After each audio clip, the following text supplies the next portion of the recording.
Alright Arlo, you think you're late with your videos, well I'm here to give you a run for your money. As a huge Zelda fanboy who has completed a fair amount of 3D Zelda games, Ocarina of Time, Wind Waker, Skyward Sword, most recently on the Switch, I got too lazy to do the Wii thing, and Breath of the Wild, I was pretty excited to see what I thought was a Breath of the Wild prequel, but it turned out to be a little bit something else. At the time of this video, the game has been on store shelves for roughly 2 years now. The game sits at a 78 Metascore with a 7.9 user score. IGN gave the game a 9, Nintendo Life gave the game an 8.4, and GameSpot gave it a 6. The game has fairly mixed reviews, and some of the most notable aspects of the game are its frame rate dips, repetition, but boy oh boy are there cutscenes in this game, and I'm here for them. On today's video, we're going to answer the question, is Hyrule Warriors worth the amount of time as a dad that you have at the end of the day? Visuals are up first. If you love Breath of the Wild's art style, you'll love it here too. Koei Tecmo really used Nintendo's map and went for it. On the other hand, if you didn't like Breath of the Wild's art style, then this game is not going to change your mind. Blades of grass flow in the wind rather than being paint on the ground, like you'll see in Skyward Sword.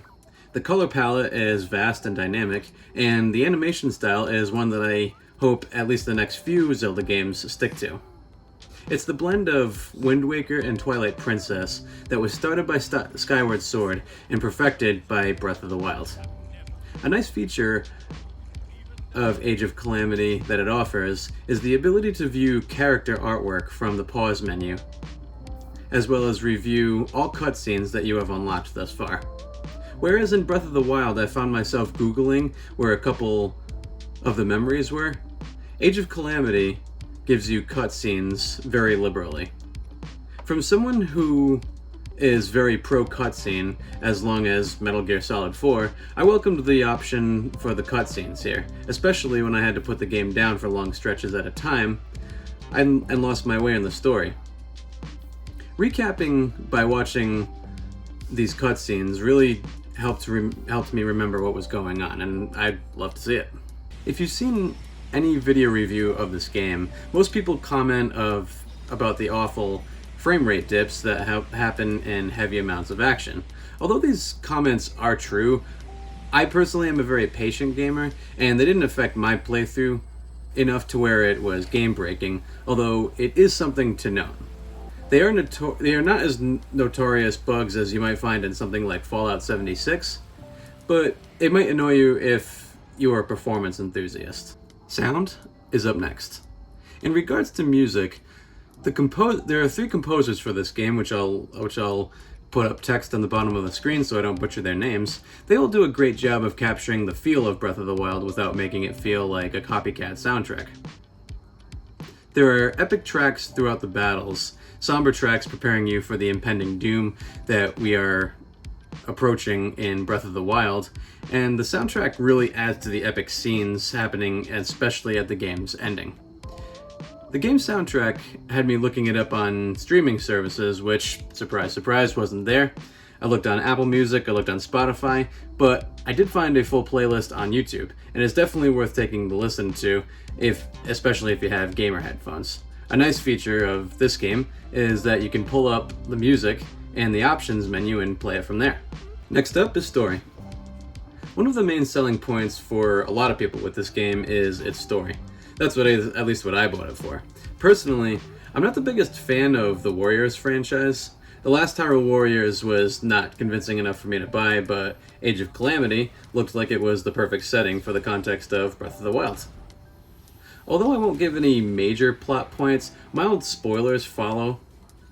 I'll leave a spoiler warning if you don't want to mute if you want to mute the video for this section, since the game is about 2 years old at the time of recording this video. The information should not be new to you, but for those of you who want to go in completely fresh, I'll throw a warning up. I went into Age of Calamity thinking that it would fill in the backstory 100 years prior to the events of Breath of the Wild. What we got was not exactly that. However, I will say that what we did get from the game was also quite special. The characters are true to their Breath of the Wild personalities, but the plot is not exactly the prequel I thought we would be playing. Instead, what they did create is more of an alternate timeline. And although at first I was disappointed we didn't get a true backstory, what Koei Tecmo here did was still very cool.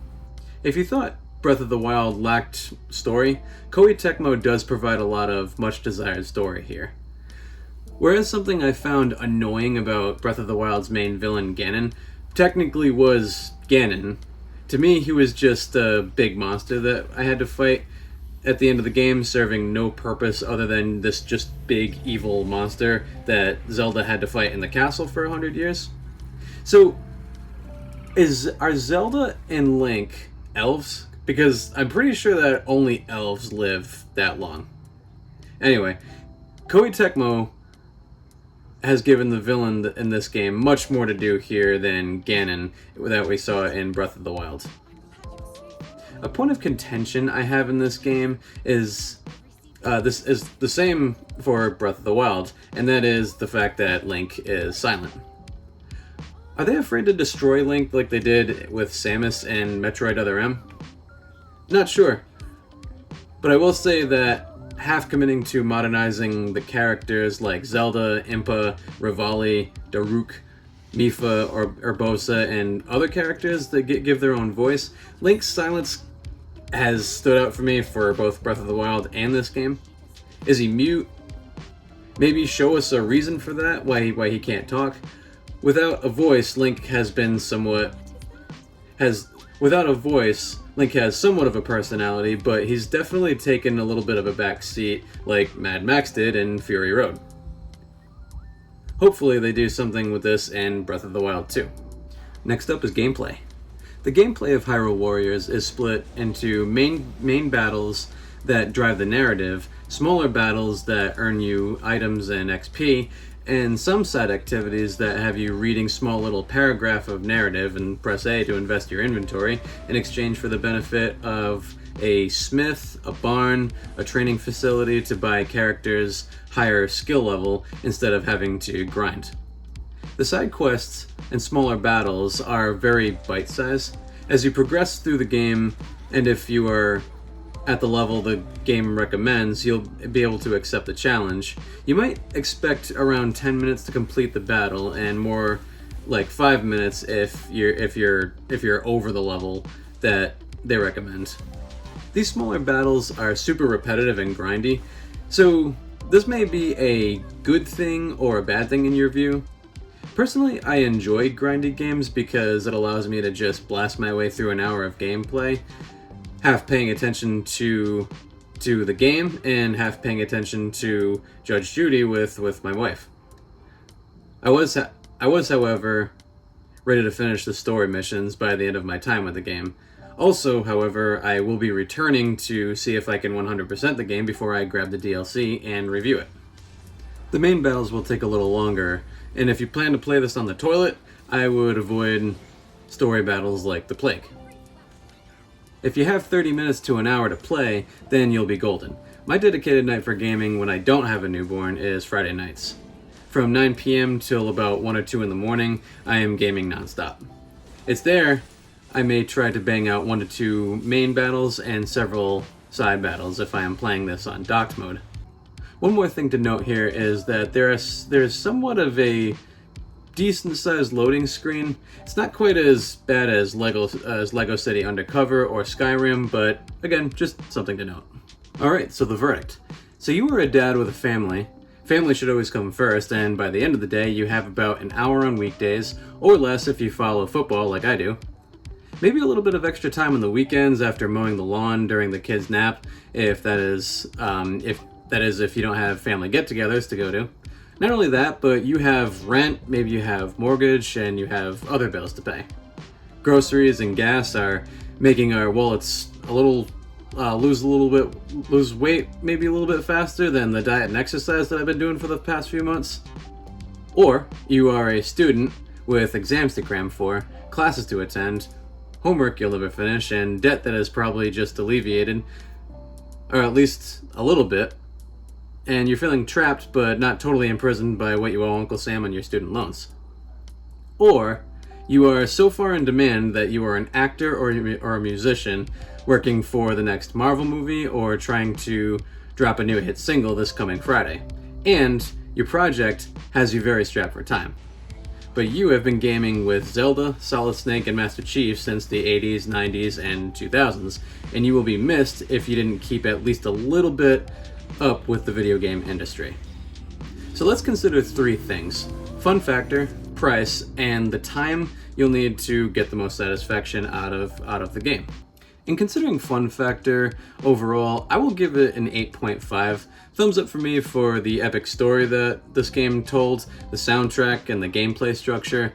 Thumbs down for me for repetitiveness, although I was prepared for it, and the modernization of every character but Link. Price is up next. According to DecoDeals.com, Age of Calamity's price has gone as low as $29.99 a couple times in 2022. I see Warrior64 tweet it for around $45 somewhat frequently. Since this is a third-party Nintendo game, sales usually happen a good amount, in which case I'd say you can probably wait for a sale around this price.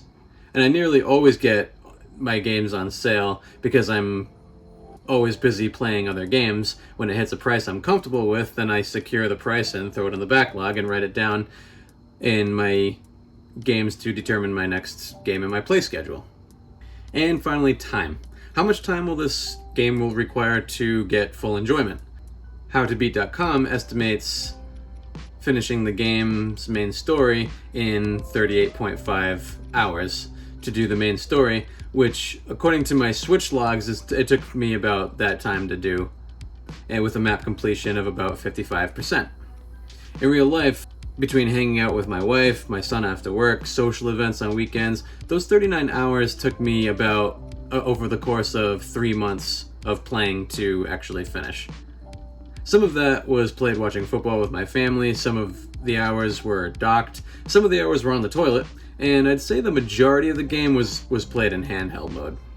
So I rate games on a scale of 1, play now, this game is immediately worth your priority. Stop everything you're doing right now and make this game your absolute priority, and only this. 2, backlog. Add to your current playlist and play when you finish your current game. Secure this price when it goes on sale and put it away until it's next in your queue. And 3, pass. This doesn't necessarily mean it's a bad game. It just might mean that between the fun factor, price, and time requirements, if you only have time for a few games this year, then passing will allow you to make time for other more important games in your playlist. I'm going to rate this game as a backlogger. Go ahead and get this game when it goes on sale. If you're playing other games at the moment, this can wait until your next game in your playlist. Well, that is all for today's review of Hyrule Warriors Age of Calamity. Do you agree with the rating I gave? Do you think I missed something? Maybe let me know in the comments. I do plan on getting closer to 100% on this game and downloading the DLC for a review and putting up that review when I finish the game. Let me know what game on Switch or PlayStation that you would like for me to review. A like and a subscribe will help the channel and help me give you more reviews on and dad gaming. You can also find me on Twitter at @thedadimer, and I'll see you at the next one. Until then, go spend time with your families, go waste that next test, or go put out that great movie or hit single. Peace.